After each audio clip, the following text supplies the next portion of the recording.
with me now is Cathy Davidson, and Cathy works for the Veterans Administration on the federal side, and she is a representative of minority veterans. Yes. Welcome, Cathy. Thank you. It's nice to be here. Now, while Cathy is not a veteran herself, her father certainly is a proud veteran. Tell us a little something about your father's service, real quick, the Reader's Digest version. The Reader's Digest. Well, he was in World War II. He was a radar technician.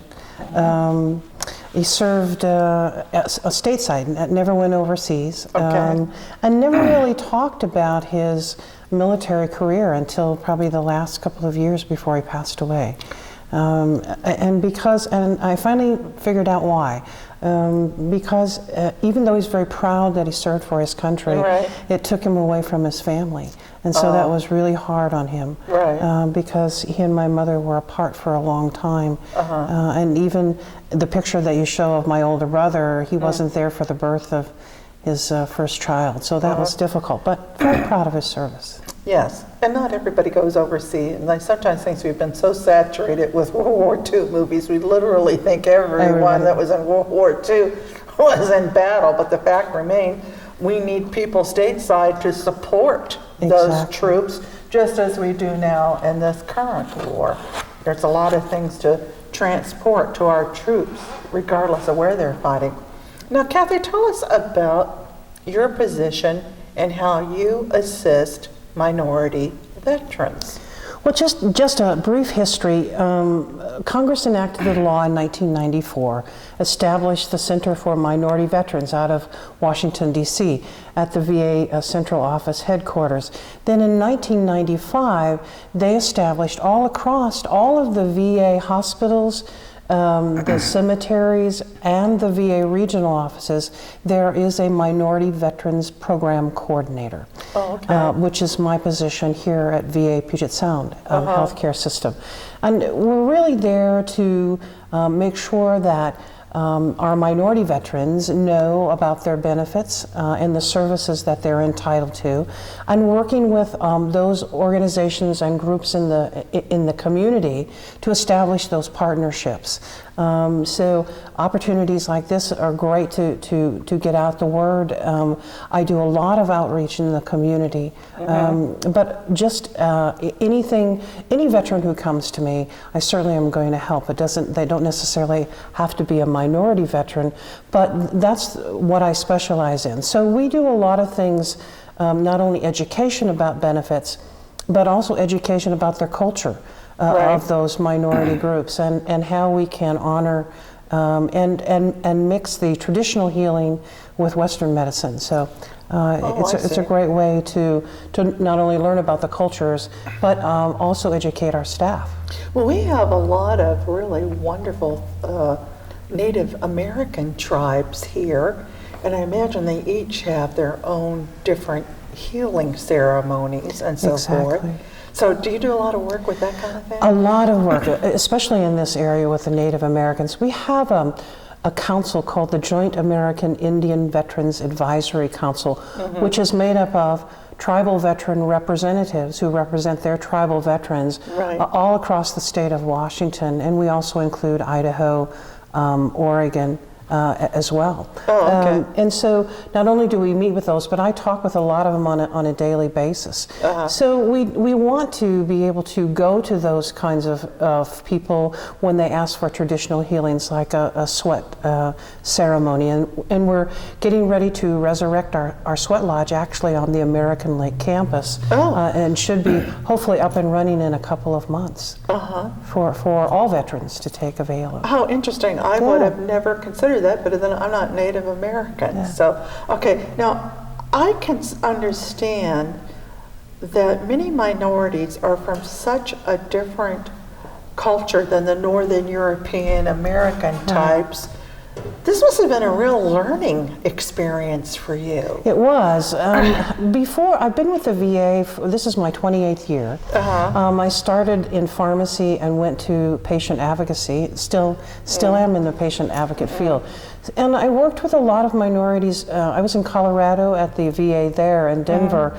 So again, another large population of Native Americans, but also African American and Hispanic. Right. So learned, some of the culture, but it is a continuing education.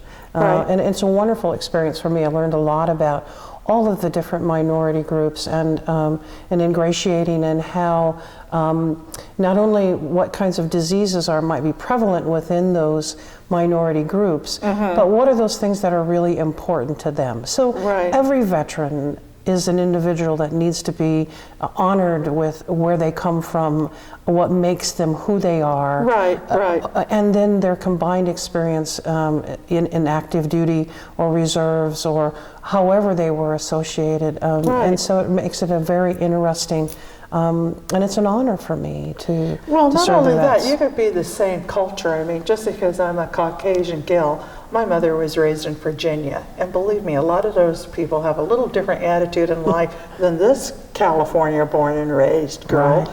And different foods even. A lot of fried food in the South, a lot of salad in California. So they're maybe not as graphically different, but I would imagine even within those minorities, people have different personalities, different temperaments, different goals, are all still human beings. Right, and we have a tendency, I think, sometimes to lump groups together. And there are so many differences within, say, the Asian American Pacific Islander or within the Native American community. Even geographic location can make a lot of difference in tradition as well. So you're exactly right. What has been your biggest challenge? I think the biggest challenge is probably for our staff to really be aware and sensitive to the minority veteran, or to as I said, a veteran is an individual and should be treated with the utmost respect, regardless really of their culture, but emphasizing the fact that these veterans will come with different diseases that can be prevalent. They come with different cultures. Many have experienced and had to do things while active duty that were totally against how they were raised. And we probably have all experienced that in some way in our life. So being and getting the staff to understand, building the partnerships with, say, other federal agencies like the Indian Health Service has been another challenge in trying to partnership with the community. Can make it a challenge too.